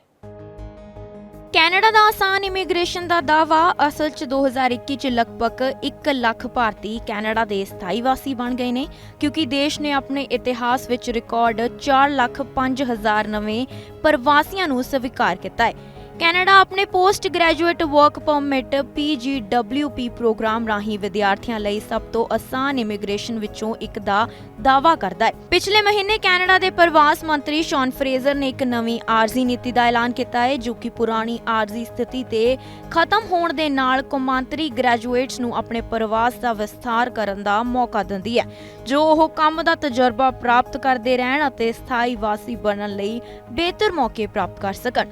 ਇਸ ਤੋਂ ਇਲਾਵਾ ਬ੍ਰਿਟੇਨ ਵੱਲੋਂ ਵੀ ਆਫਰ ਜਾਰੀ ਨੇ। ਯੂਨਾਈਟਿਡ ਕਿੰਗਡਮ ਨੇ 2021 ਚ ਪੋਸਟ ਸਟੱਡੀ ਗ੍ਰੈਜੂਏਟ ਰੂਟ ਦੀ ਸ਼ੁਰੂਆਤ ਕੀਤੀ ਹੈ, ਜਿਸ ਨਾਲ ਯੋਗ ਗ੍ਰੈਜੂਏਟਸ UK ਚ ਪੜ੍ਹਾਈ ਤੋਂ ਬਾਅਦ 3 ਸਾਲ ਤੱਕ ਉੱਥੇ ਰਹਿ ਸਕਣਗੇ। ਇਸ ਮਹੀਨੇ ਇੱਕ ਵਿਸ਼ੇਸ਼ high potential individual HPI visa launch ਕਰਨ ਦੀ ਵੀ ਉਮੀਦ ਕੀਤੀ ਜਾ ਰਹੀ ਹੈ। ਨਵੇਂ ਵੀਜ਼ਾ ਮਾਰਗ ਦਾ ਉਦੇਸ਼ ਮਾਹਿਰ ਵਿਦੇਸ਼ੀ ਯੂਨੀਵਰਸਿਟੀ ਦੇ ਗ੍ਰੈਜੂਏਟਸ ਨੂੰ ਆਪਣੇ ਵੱਲ ਖਿੱਚਣਾ ਹੋਵੇਗਾ, ਜਿਨ੍ਹਾਂ ਨੂੰ ਉਹਨਾਂ ਦੇ ਡਿਗਰੀ ਲੈਵਲ ਦੇ ਆਧਾਰ ਤੇ 2 ਜਾਂ 3 ਸਾਲ ਲਈ UK ਦੇ ਕੰਮ ਕਰਨ ਤੇ ਰਹਿਣ ਦੀ ਇਜਾਜ਼ਤ ਹੋਵੇਗੀ। ਬਿਨੇਕਾਰਾਂ ਨੂੰ ਨੌਕਰੀ ਦੀ ਪੇਸ਼ਕਸ਼ ਜਾਂ ਉਦੇਸ਼ ਦੀ ਲੋੜ ਨਹੀਂ ਹੋਵੇਗੀ ਅਤੇ ਇਸ ਵੀਜ਼ਾ ਦੇ ਧਾਰਕ ਸਵੈ ਰੋਜ਼ਗਾਰ ਤੇ ਰੂਪ 'ਚ ਕੰਮ ਕਰਨ ਵਾਸਤੇ UK ਆ ਸਕਦੇ ਨੇ। ਆਸਟ੍ਰੇਲੀਆ 'ਚ ਵੀ ਪ੍ਰਵਾਸੀ 2 ਸਾਲ ਤੱਕ ਕੰਮ ਕਰ ਸਕਣਗੇ। ਆਸਟ੍ਰੇਲੀਆ ਵੀ ਹੁਣ ਗ੍ਰੈਜੂਏਸ਼ਨ ਕਰਨ ਵਾਲੇ ਵਿਦਿਆਰਥੀਆਂ ਲਈ ਲਚਕੀਲਾ ਵਰਕ ਵੀਜ਼ਾ ਪ੍ਰਦਾਨ ਕਰ ਰਿਹਾ ਹੈ। ਸਿਡਨੀ, ਮੈਲਬੌਰਨ ਤੇ ਬ੍ਰਿਸਬੇਨ ਵਰਗੇ ਸ਼ਹਿਰਾਂ ਵਿੱਚ ਪੜ੍ਹਨ ਵਾਲੇ ਗ੍ਰੈਜੂਏਟ ਵਿਦਿਆਰਥੀ 2 ਸਾਲ ਤੱਕ ਉੱਥੇ ਕੰਮ ਕਰ ਸਕਦੇ ਨੇ। ਪੋਸਟ ਗ੍ਰੈਜੂਏਟ ਵਿਦਿਆਰਥੀਆਂ ਨੂੰ 3 ਸਾਲ ਅਤੇ ਡਾਕਟਰੇਟ ਵਿਦਿਆਰਥੀਆਂ ਨੂੰ 4 ਸਾਲ ਤੱਕ ਕੰਮ ਕਰਨ ਦੀ ਇਜਾਜ਼ਤ ਹੈ। ਐਡੀਲੇਡ, ਪਰਥ ਅਤੇ ਕੈਨਬਰਾ ਵਰਗੇ ਹੋਰ ਸ਼ਹਿਰਾਂ ਵਿੱਚ ਪੜ੍ਹਨ ਵਾਲੇ ਵਿਦਿਆਰਥੀ ਆਪਣੇ ਸਥਾਨ ਅਤੇ ਅਧਿਨੇ ਦੇ ਸਿਲੇਬਸ ਦੇ ਆਧਾਰ ਤੇ ਆਪਣੇ ਵਰਕ ਸਟੱਡੀ ਵੀਜ਼ਾ ਨੂੰ 2 ਹੋਰ ਸਾਲ ਤੱਕ ਵਧਾ ਸਕਣਗੇ। ਦੱਸ ਦੇਈਏ ਕਿ ਵਿਦੇਸ਼ 'ਚ ਅਧਿਨੇ ਦੇ ਵਰਗ ਵਿੱਚ ਇੱਕ ਰੁਝਾਨ ਮੱਧ ਪੂਰਬ, ਖਾਸ ਤੌਰ ਤੇ ਸਾਊਥ ਅਰਬ ਅਤੇ UAE ਦੀ ਵੱਧ ਰਹੀ ਲੋਕਪ੍ਰਿਯਤਾ ਵੀ ਹੈ। ਦੁਬਈ 'ਚ ਕਈ ਬ੍ਰਿਟਿਸ਼ ਤੇ ਅਮਰੀਕਨ ਯੂਨੀਵਰਸਿਟੀਜ਼ ਦਾ ਘਰ ਹੈ, ਜਿੱਥੇ ਵਿਦਿਆਰਥੀ UK ਜਾਂ US ਦੀ ਪ੍ਰੈਮਿਸਿਸ ਵਿੱਚ ਹੋਣ ਵਾਲੀ ਲਾਗਤ ਦੇ ਇੱਕ ਹਿੱਸੇ ਲਈ ਡਿਗਰੀ ਹਾਸਲ ਕਰ ਸਕਦੇ ਨੇ। ਇਹ ਪ੍ਰੈਮਿਸਿਸ ਵੈਸ਼ਵਿਕ ਵਿਖਾਈ ਦੀ ਭਾਲ 'ਚ ਭਾਰਤੀਆਂ ਵਿਚਕਾਰ ਖਾਸ ਤੌਰ ਤੇ ਲੋਕਪ੍ਰਿਯ ਨੇ, ਪਰ ਯੂਰਪ ਅਤੇ ਅਮਰੀਕਾ ਦੀ ਉੱਚ ਲਾਗਤ ਨੂੰ ਸਹਿਣ ਕਰਨ ਵਿੱਚ ਅਸਮਰਥ ਹੈ। ਜਿਵੇਂ-ਜਿਵੇਂ ਦੁਨੀਆ 'ਚ ਕੋਵਿਡ ਮਹਾਮਾਰੀ ਦੀ ਧੁੰਦ ਹਟਦੀ ਜਾ ਰਹੀ ਹੈ, ਵੱਧ ਤੋਂ ਵੱਧ ਦੇਸ਼ ਆਪਣੇ ਉਦਯੋਗਾਂ ਵਿੱਚ ਨੌਕਰੀ ਕਰਨ, ਕਾਰੋਬਾਰ ਸਥਾਪਿਤ ਕਰਨ ਲਈ ਪ੍ਰਵਾਸੀਆਂ ਵੱਲ ਦੇਖ ਰਹੇ ਨੇ। ਕੈਨੇਡਾ ਹੁਣ ਖਾਸ ਤੌਰ ਤੇ ਪੋਸਟ ਗ੍ਰੈਜੂਏਸ਼ਨ ਯਾਨੀ ਕਿ PG ਤੋਂ ਬਾਅਦ ਨੌਕਰੀਆਂ ਦੇ ਮੌਕਿਆਂ ਦੇ ਮਾਮਲੇ 'ਚ UK ਤੇ ਆਸਟ੍ਰੇਲੀਆ ਵਰਗੇ ਦੇਸ਼ਾਂ ਨਾਲ ਖਾਸ ਸਖਤ ਕੰਪੀਟੀਸ਼ਨ ਦਾ ਸਾਹਮਣਾ ਕਰ ਰਿਹਾ ਹੈ। ਕਿਹਾ ਜਾ ਰਿਹਾ ਹੈ ਕਿ ਬਿਹਤਰ ਤੇ ਜ਼ਿਆਦਾ ਆਕਰਸ਼ਕ ਕੰਮ ਦੇ ਮੌਕੇ ਤੇ PR ਹਾਸਲ ਕਰਨ ਦਾ ਇੱਕ ਬਿਹਤਰ ਰਸਤਾ ਲੋਕਾਂ ਨੂੰ ਇਹਨਾਂ ਦੇਸ਼ਾਂ ਵੱਲ ਲਿਜਾ ਰਿਹਾ ਹੈ। Bureau report. ਅਮਰੀਕਾ 'ਚ ਰਹਿ ਰਹੇ ਹਜ਼ਾਰਾਂ ਗੈਰ ਪ੍ਰਵਾਸੀ ਭਾਰਤੀਆਂ ਦੇ ਕੰਮ ਨੂੰ ਲੈ ਕੇ ਬਾਈਡਨ ਪ੍ਰਸ਼ਾਸਨ ਨੇ ਇੱਕ ਅਹਿਮ ਫੈਸਲਾ ਲਿਆ। ਬਾਈਡਨ ਪ੍ਰਸ਼ਾਸਨ ਨੇ ਅਮਰੀਕਾ ਵਿੱਚ ਉਹਨਾਂ ਪ੍ਰਵਾਸੀਆਂ ਨੂੰ ਵੱਡੀ ਰਾਹਤ ਦਿੱਤੀ ਹੈ ਜਿਨ੍ਹਾਂ ਦੇ ਵਰਕ ਪਰਮਿਟ ਦੀ ਮਿਆਦ ਖਤਮ ਹੋਣ ਵਾਲੀ ਹੈ। ਬਾਈਡਨ ਪ੍ਰਸ਼ਾਸਨ ਨੇ ਪ੍ਰਵਾਸੀਆਂ ਦੀਆਂ ਕੁਝ ਸ਼੍ਰੇਣੀਆਂ ਲਈ ਵਰਕ ਪਰਮਿਟ ਦੀ ਸਮਾਂ ਸੀਮਾ ਨੂੰ ਸਵੈਚਲਿਤ ਤੌਰ ਤੇ ਵਧਾਉਣ ਦਾ ਐਲਾਨ ਕੀਤਾ ਹੈ। ਗ੍ਰੀਨ ਕਾਰਡ ਪ੍ਰਾਪਤ ਕਰਨ ਵਾਲਿਆਂ ਅਤੇ H1B ਵੀਜ਼ਾ ਧਾਰਕਾਂ ਦੇ ਜੀਵਨ ਸਾਥੀ ਵੀ ਇਸ ਵਿੱਚ ਸ਼ਾਮਲ ਹੋਣਗੇ। ਅਮਰੀਕਾ ਵਿੱਚ ਕੰਮ ਕਰ ਰਹੇ ਪ੍ਰਵਾਸੀਆਂ ਲਈ ਚੰਗੀ ਖਬਰ ਹੈ। ਰਾਸ਼ਟਰਪਤੀ ਜੋ ਬਾਈਡਨ ਪ੍ਰਸ਼ਾਸਨ ਨੇ ਦੇਸ਼ ਵਿੱਚ ਵਰਕ ਪਰਮਿਟ ਤੇ ਰਹਿ ਰਹੇ ਅਨੇਕਾਂ ਭਾਰਤੀਆਂ ਤੇ ਪ੍ਰਵਾਸੀਆਂ ਲਈ ਵੱਡਾ ਐਲਾਨ ਕੀਤਾ ਹੈ। ਦੱਸ ਦਈਏ ਕਿ ਹੁਣ ਅਮਰੀਕਾ ਸਰਕਾਰ ਨੇ ਵਰਕ ਪਰਮਿਟ ਦੀ ਮਿਆਦ ਵਿੱਚ 1.5 ਸਾਲ ਤੱਕ ਦਾ ਵਾਅਦਾ ਕੀਤਾ ਹੈ। ਇਸ ਅਹਿਮ ਫੈਸਲੇ ਅਨੁਸਾਰ ਕੁਝ ਖਾਸ ਸ਼੍ਰੇਣੀਆਂ ਦੇ ਪ੍ਰਵਾਸੀਆਂ ਲਈ ਜਾਰੀ ਹੁੰਦੇ ਵਰਕ ਪਰਮਿਟ ਦੀ ਮਿਆਦ 1.5 ਸਾਲ ਲਈ ਆਟੋਮੈਟਿਕ ਵਧਾਉਣ ਦਾ ਐਲਾਨ ਕੀਤਾ ਗਿਆ। ਅਮਰੀਕਨ ਗ੍ਰਹਿ ਸੁਰੱਖਿਆ ਵਿਭਾਗ ਵੱਲੋਂ ਐਲਾਨੇ ਗਏ ਇਸ ਕਦਮ ਨਾਲ ਹਜ਼ਾਰਾਂ ਭਾਰਤੀ ਪ੍ਰਵਾਸੀਆਂ ਨੂੰ ਫਾਇਦਾ ਹੋਣ ਦੀ ਸੰਭਾਵਨਾ ਹੈ। ਗ੍ਰਹਿ ਸੁਰੱਖਿਆ ਵਿਭਾਗ ਵੱਲੋਂ ਕੀਤੇ ਐਲਾਨ ਅਨੁਸਾਰ ਮੌਜੂਦਾ EAD ਤੇ ਦੱਸੀ ਗਈ ਮਿਆਦ ਮਤਲਬ ਕਿ 180 ਦਿਨਾਂ ਦਾ ਸੀਮਾ ਸਮਾਂ ਖਤਮ ਹੋਣ ਤੇ ਇਹ ਆਪਣੇ ਆਪ 540 ਦਿਨਾਂ ਤੱਕ ਵਧਾ ਦਿੱਤੀ ਜਾਵੇਗੀ। ਦੱਸ ਦੇਈਏ ਕਿ ਇਸ ਵਿੱਚ ਗ੍ਰੀਨ ਕਾਰਡ ਪ੍ਰਾਪਤ ਕਰਨ ਵਾਲਿਆਂ ਅਤੇ H-1B ਵੀਜ਼ਾ ਧਾਰਕਾਂ ਦੇ ਜੀਵਨ ਸਾਥੀ ਵੀ ਸ਼ਾਮਲ ਹੋਣਗੇ, ਜਿਨ੍ਹਾਂ ਨੂੰ 1.5 ਸਾਲ ਲਈ ਰੋਜ਼ਗਾਰ ਅਧਿਕਾਰ ਕਾਰਡ EAD ਮਿਲਦਾ ਹੈ। USCIS ਅਨੁਸਾਰ ਲੰਬਿਤ EAD ਨਵੀਕਰਨ ਅਰਜ਼ੀ ਵਾਲੇ ਗੈਰ ਨਾਗਰਿਕ ਜਿਨ੍ਹਾਂ ਦੀ 180 ਦਿਨਾਂ ਦੀ ਆਟੋਮੈਟਿਕ ਐਕਸਟੈਂਸ਼ਨ ਦੀ ਮਿਆਦ ਖਤਮ ਹੋ ਗਈ ਹੈ ਅਤੇ ਜਿਨ੍ਹਾਂ ਦੀ EAD ਖਤਮ ਹੋ ਗਈ ਹੈ, ਉਹਨਾਂ ਨੂੰ 4 ਮਈ 2022 ਤੋਂ ਸ਼ੁਰੂ ਹੋਣ ਵਾਲੇ ਅਤੇ 540 ਦਿਨਾਂ ਤੱਕ ਚੱਲਣ ਵਾਲੇ ਰੋਜ਼ਗਾਰ ਅਧਿਕਾਰ ਤੇ EAD ਵੈਧਤਾ ਦੀ ਵਾਧੂ ਮਿਆਦ ਮਿਲ ਜਾਵੇਗੀ। ਗੈਰ ਨਿਵਾਸੀ ਭਾਰਤੀਆਂ ਲਈ ਵਰਕ ਪਰਮਿਟ ਵਧਾਉਣ ਤੇ US ਦੇ ਗ੍ਰਹਿ ਵਿਭਾਗ ਨੇ ਆਖਿਆ ਹੈ ਕਿ ਬਾਈਡਨ ਪ੍ਰਸ਼ਾਸਨ ਦੇ ਇਸ ਫੈਸਲੇ ਨਾਲ ਗੈਰ ਨਾਗਰਿਕ ਹੁਣ ਆਟੋਮੈਟਿਕ ਹੀ ਵਰਕ ਪਰਮਿਟ ਦੇ ਯੋਗ ਹੋ ਜਾਣਗੇ, ਜਿਨ੍ਹਾਂ ਨੂੰ ਰੋਜ਼ਗਾਰ ਦੀ ਜ਼ਰੂਰਤ ਹੈ ਤਾਂ ਜੋ ਉਹ ਆਪਣੇ ਪਰਿਵਾਰ ਨੂੰ ਜ਼ਰੂਰੀ ਸਹੂਲਤਾਂ ਪ੍ਰਦਾਨ ਕਰ ਸਕਣ। ਨਾਲ ਹੀ ਅਮਰੀਕਾ ਕਾਮਿਆਂ ਨੂੰ ਅੱਗੇ ਹੋਰ ਵੱਧ ਰਹੀਆਂ ਮੁਸ਼ਕਲਾਂ ਦਾ ਸਾਹਮਣਾ ਨਾ ਕਰਨਾ ਪਵੇ। ਇੰਡੀਅਨ ਅਮਰੀਕਨ ਭਾਈਚਾਰੇ ਦੇ ਆਗੂ ਅਜੇ ਜੈਨ ਪੁਟੋਰੀਆ ਨੇ ਆਖਿਆ ਹੈ ਕਿ ਬਾਈਡਨ ਪ੍ਰਸ਼ਾਸਨ ਦੇ ਇਸ ਫੈਸਲੇ ਨਾਲ 87,000 ਪ੍ਰਵਾਸੀਆਂ ਨੂੰ ਤੁਰੰਤ ਫਾਇਦਾ ਹੋਵੇਗਾ ਅਤੇ ਉਹਨਾਂ ਨੂੰ ਤੁਰੰਤ ਮਦਦ ਮਿਲੇਗੀ, ਜਿਨ੍ਹਾਂ ਦੇ ਵਰਕ ਪਰਮਿਟ ਦੀ ਮਿਆਦ ਖਤਮ ਹੋ ਚੁੱਕੀ ਹੈ ਜਾਂ ਅਗਲੇ 30 ਦਿਨਾਂ ਦੇ ਅੰਦਰ ਖਤਮ ਹੋ ਜਾਵੇਗੀ। Bureau report. ਟੋਰਾਂਟੋ ਵਿੱਚ 24 ਅਕਤੂਬਰ ਨੂੰ ਹੋਣ ਜਾ ਰਹੀਆਂ ਮਿਊਨਿਸਪਲ ਚੋਣਾਂ ਲਈ ਉਮੀਦਵਾਰ ਹੁਣ ਆਪਣੇ ਨਾਮਜ਼ਦਗੀ ਕਾਗਜ਼ ਦਾਖਲ ਕਰ ਸਕਦੇ ਨੇ। 19 ਅਗਸਤ ਤੱਕ ਟੋਰਾਂਟੋ ਇਲੈਕਸ਼ਨਜ਼ ਵੱਲੋਂ ਮੇਅਰ, ਸਿਟੀ ਕਾਉਂਸਲ ਅਤੇ ਸਕੂਲ ਬੋਰਡ ਦੀ ਟਰਸਟੀਜ਼ ਲਈ ਨਾਮਜ਼ਦਗੀਆਂ ਸਵੀਕਾਰ ਕੀਤੀਆਂ ਜਾਣਗੀਆਂ। ਮੌਜੂਦਾ ਮੇਅਰ ਜੌਨ ਟੋਰੀ ਨੇ ਮਾਰਚ ਵਿੱਚ ਐਲਾਨ ਕੀਤਾ ਸੀ ਕਿ ਉਹ ਤੀਜੀ ਵਾਰ ਇਹਨਾਂ ਚੋਣਾਂ ਵਿੱਚ ਖੜੇ ਹੋਣਗੇ। ਪਹਿਲੀ ਵਾਰੀ ਟੋਰੀ 2014 ਵਿੱਚ ਤੇ ਦੂਜੀ ਵਾਰ 2018 ਵਿੱਚ ਜਿੱਤੇ ਸਨ। ਟੋਰਾਂਟੋ ਵਾਸੀਆਂ ਵੱਲੋਂ 25 ਸਿਟੀ ਕਾਉਂਸਲ ਨੂੰ ਚੁਣਿਆ ਜਾਵੇਗਾ ਅਤੇ ਜਾਂ ਮੁੜ ਚੁਣਿਆ ਜਾ ਸਕਦਾ ਹੈ। ਸੰਭਾਵੀ ਉਮੀਦਵਾਰਾਂ ਨੂੰ ਨਾਮਜ਼ਦਗੀ ਪੇਪਰ ਦਾਖਲ ਕਰਨਾ ਜ਼ਰੂਰੀ ਹੋਵੇਗਾ। ਜਦੋਂ ਤੱਕ ਨਾਮਜ਼ਦਗੀ ਪੇਪਰ ਦਾਖਲ ਨਹੀਂ ਕੀਤਾ ਜਾਂਦਾ, ਉਦੋਂ ਤੱਕ ਉਹ ਸ਼ਖਸ ਨਾ ਕਿ ਇਸ ਕੈਂਪਸ ਲਈ ਕੋਈ ਪੈਸੇ ਇਕੱਠੇ ਕਰ ਸਕਦਾ ਹੈ ਤੇ ਨਾ ਹੀ ਕਿਸੇ ਪੈਸੇ ਨੂੰ ਖਰਚ ਕਰ ਸਕੇਗਾ। ਭਾਰਤੀ ਜਿੱਥੇ ਵੀ ਜਾਂਦੇ ਨੇ ਆਪਣੀ ਮਿਹਨਤ ਨਾਲ ਕੰਮ ਕਰਕੇ ਬੁਲੰਦੀਆਂ ਹਾਸਲ ਕਰ ਲੈਂਦੇ ਨੇ। ਵਿਦੇਸ਼ਾਂ ਦੇ ਵਿੱਚ ਵਸੇ ਹੋਏ ਭਾਰਤੀਆਂ ਦੀ ਮਿਹਨਤ ਸਦਕਾ ਜਦੋਂ ਚੰਗੇ ਕੰਮਾਂ ਲਈ ਸਿਫਤ ਕੀਤੀ ਜਾਂਦੀ ਹੈ ਤਾਂ ਹਰ ਇੱਕ ਭਾਰਤੀ ਦਾ ਸੀਨਾ ਖੁਸ਼ੀ ਨਾਲ ਚੌੜਾ ਹੋ ਜਾਂਦਾ ਹੈ। ਅਜਿਹੀ ਕਮਾਣ ਵਾਲੀ ਖਬਰ ਕੈਨੇਡਾ ਦੇ ਓਨਟਾਰੀਓ ਤੋਂ ਆਈ ਹੈ, ਜਿੱਥੇ ਪੀਲ ਰੀਜਨ ਪੁਲਿਸ ਵਿੱਚ ਤਾਇਨਾਤ ਭਾਰਤੀ ਮੂਲ ਦੇ ਪੁਲਿਸ ਅਫਸਰ ਨੂੰ ਸਨਮਾਨਿਤ ਕੀਤਾ ਗਿਆ। ਪੀਲ ਰੀਜਨ ਪੁਲਿਸ ਦੇ 2 ਅਫਸਰਾਂ ਨੂੰ ਓਨਟਾਰੀਓ ਦੇ ਬਹਾਦਰੀ ਪੁਰਸਕਾਰ ਨਾਲ ਸਨਮਾਨਿਤ ਕੀਤਾ ਗਿਆ, ਜਿਨ੍ਹਾਂ ਨੇ ਬ੍ਰੈਂਪਟਨ ਵਿੱਚ ਆਪਣੀ ਜਾਨ ਦੀ ਪਰਵਾਹ ਕੀਤੇ ਬਿਨਾਂ ਗੋਲੀਆਂ ਚਲਾਉਂਦੇ ਸ਼ੱਕੀ ਅਪਰਾਧੀ ਨੂੰ ਗ੍ਰਿਫਤਾਰ ਕਰ ਲਿਆ ਸੀ। ਕਾਂਸਟੇਬਲ ਜੇਸਨ ਵੈਕਰੀਓ ਅਤੇ ਮਨੀਕੋਸ਼ ਪਾਠਕ ਨੂੰ ਓਨਟਾਰੀਓ ਦੇ ਲੈਫਟੀਨੈਂਟ ਗਵਰਨਰ ਨੇ ਇਹ ਸਨਮਾਨ ਦਿੱਤਾ ਹੈ। ਓਨਟਾਰੀਓ ਦੇ ਲੈਫਟੀਨੈਂਟ ਗਵਰਨਰ ਐਲਿਜ਼ਾਬੈਥ ਡੋਡਸਵੇਲ ਨੇ ਪੀਲ ਪੁਲਿਸ ਦੇ ਦੋਵਾਂ ਅਫਸਰਾਂ ਦਾ ਬਹਾਦਰੀ ਪੁਰਸਕਾਰ ਨਾਲ ਸਨਮਾਨ ਕਰਦਿਆਂ ਉਹਨਾਂ ਦੀ ਸ਼ਲਾਘਾ ਕੀਤੀ ਹੈ। ਉਹਨਾਂ ਨੇ ਕਿਹਾ ਕਿ ਜੇਸਨ ਅਤੇ ਪਾਠਕ ਆਪਣੀ ਡਿਊਟੀ ਪੂਰੀ ਤਨਦੇਹੀ ਨਾਲ ਨਿਭਾਉਂਦੇ ਆ ਰਹੇ ਨੇ। ਦੱਸਣਯੋਗ ਹੈ ਕਿ ਇਹਨਾਂ ਦੋਵਾਂ ਅਫਸਰਾਂ ਨੇ ਬ੍ਰੈਂਪਟਨ ਵਿੱਚ 5 ਸਾਲ ਪਹਿਲਾਂ ਵਾਪਰੀ ਗੋਲੀਬਾਰੀ ਦੀ ਇੱਕ ਘਟਨਾ ਦੌਰਾਨ ਪੂਰੀ ਬਹਾਦਰੀ ਦਿਖਾਉਂਦਿਆਂ ਸ਼ੱਕੀ ਅਪਰਾਧੀ ਨੂੰ ਗ੍ਰਿਫਤਾਰ ਕੀਤਾ ਸੀ। ਅਸਲ 'ਚ 8 ਜੂਨ 2016 ਨੂੰ ਪੁਲਿਸ ਅਧਿਕਾਰੀ ਜੇਸਨ ਅਤੇ ਮਨੀਕੋਸ਼ ਪਾਠਕ ਨੂੰ 911 ਤੇ ਕਾਲ ਆਈ ਸੀ ਕਿ ਬ੍ਰੈਂਪਟਨ ਵਿੱਚ ਇੱਕ ਵਿਅਕਤੀ ਤੇ ਔਰਤ ਵਿਚਾਲੇ ਲੜਾਈ ਹੋ ਗਈ ਹੈ। ਇਸ ਤੇ ਜਦੋਂ ਉਹਨਾਂ ਦੋਵਾਂ ਮੌਕੇ ਤੇ ਪੁੱਜੇ ਤਾਂ ਔਰਤ ਨਾਲ ਲੜ ਰਹੇ ਵਿਅਕਤੀ ਨੂੰ ਜਦੋਂ ਉਹਨਾਂ ਨੇ ਰੋਕਿਆ ਤਾਂ ਇਹਨਾਂ ਪੁਲਿਸ ਅਧਿਕਾਰੀਆਂ ਨਾਲ ਵੀ ਹੱਥੋਂ-ਪਾਈ ਹੋਣ ਲੱਗ ਗਈ। ਇੱਥੋਂ ਤੱਕ ਕਿ ਉਸਨੇ ਕਾਂਸਟੇਬਲ ਜੇਸਨ ਤੇ ਗੋਲੀ ਵੀ ਚਲਾ ਦਿੱਤੀ।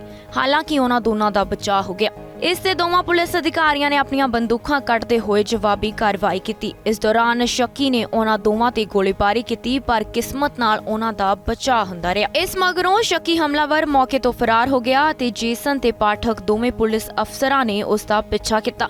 ਉਹਨਾਂ ਨੇ ਆਪਣੀ ਦਲੇਰੀ ਨਾਲ ਕੁਝ ਦੇਰੀ ਬਾਅਦ ਹੀ ਉਸ ਨੂੰ ਦਬੋਚ ਲਿਆ, ਜਿਸ ਦੇ ਬਾਅਦ ਵਿੱਚ ਕਤਲ ਦਾ ਯਤਨ ਕਰਨ ਦੇ ਦੋਸ਼ ਆਇਦ ਕੀਤੇ ਗਏ। ਪੀਲ ਪੁਲਿਸ ਨੇ ਇਸ ਤੇ ਕਾਂਸਟੇਬਲ ਜੇਸਨ ਅਤੇ ਮਨੀਕੋਸ਼ ਦੀ ਸ਼ਲਾਘਾ ਕਰਦਿਆਂ ਕਿਹਾ ਕਿ ਉਹਨਾਂ ਨੇ ਆਪਣੀ ਜਾਨ ਦੀ ਪਰਵਾਹ ਕੀਤੇ ਬਗੈਰ ਖਤਰਨਾਕ ਹਮਲਾਵਰ ਨੂੰ ਕਾਬੂ ਕਰਕੇ ਦਲੇਰੀ ਦੀ ਮਿਸਾਲ ਕਾਇਮ ਕੀਤੀ ਹੈ, ਜਿਸ ਦੇ ਲਈ ਇਹਨਾਂ ਦੋਵਾਂ ਪੁਲਿਸ ਅਫਸਰਾਂ ਦਾ ਸਨਮਾਨ ਕਰਨਾ ਬਣਦਾ ਹੈ। ਦੱਸ ਦੇਈਏ ਕਿ ਓਨਟਾਰੀਓ ਸਰਕਾਰ ਨੇ ਅੱਗ ਬੁਝਾਓ ਦਸਤੇ ਅਤੇ ਪੁਲਿਸ ਦੇ 43 ਅਫਸਰਾਂ ਦਾ ਬਹਾਦਰੀ ਪੁਰਸਕਾਰ ਨਾਲ ਸਨਮਾਨ ਕੀਤਾ ਹੈ, ਜਿਨ੍ਹਾਂ ਵਿੱਚ ਜੇਸਨ ਤੇ ਪਾਠਕ ਵੀ ਸ਼ਾਮਲ ਨੇ। ਸੂਬਾ ਸਰਕਾਰ ਵੱਲੋਂ ਇਹ ਪੁਰਸਕਾਰ ਉਹਨਾਂ ਅਫਸਰਾਂ ਨੂੰ ਦਿੱਤਾ ਗਿਆ ਹੈ ਜਿਹੜੇ ਤਨਦੇਹੀ ਨਾਲ ਆਪਣੀ ਡਿਊਟੀ ਨਿਭਾਉਂਦੇ ਨੇ। ਵਿਦੇਸ਼ ਦੇ ਵਿੱਚ ਵਸੇ ਹੋਏ ਪੰਜਾਬੀਆਂ ਦੀ ਮਿਹਨਤ ਸਦਕਾ ਜਦੋਂ ਚੰਗੇ ਕੰਮਾਂ ਲਈ ਸਿਫਤ ਕੀਤੀ ਜਾਂਦੀ ਹੈ ਤਾਂ ਬਹੁਤ ਮਾਣ ਮਹਿਸੂਸ ਹੁੰਦਾ ਹੈ ਉਹਨਾਂ ਪੰਜਾਬੀਆਂ ਤੇ ਜਿਨ੍ਹਾਂ ਨੇ ਆਪਣੀ ਹਿੰਮਤ ਅਤੇ ਇਮਾਨਦਾਰੀ ਨਾਲ ਵਿਦੇਸ਼ਾਂ ਦੇ ਵਿੱਚ ਆਪਣੀ ਕਾਮਯਾਬੀ ਦੇ ਝੰਡੇ ਗੱਡੇ ਹੋਏ ਨੇ। ਇਸੇ ਤਰ੍ਹਾਂ ਦੀ ਇੱਕ ਖਬਰ ਆਸਟ੍ਰੇਲੀਆ ਦੇ ਸੂਬੇ ਕੁਇਨਸਲੈਂਡ ਤੋਂ ਆ ਰਹੀ ਹੈ, ਜਿੱਥੇ ਆਪਣੀ ਕੜੀ ਮਿਹਨਤ ਦੇ ਸਦਕਾ ਪੰਜਾਬੀ ਬੱਸ ਡਰਾਈਵਰ ਜਸਵਿੰਦਰ ਸਿੰਘ ਨੂੰ bus driver of the year ਦੇ ਅਵਾਰਡ ਨਾਲ ਮਾਣ ਮਤੇ ਨਾਲ ਸਨਮਾਨ ਨਵਾਜਿਆ ਗਿਆ।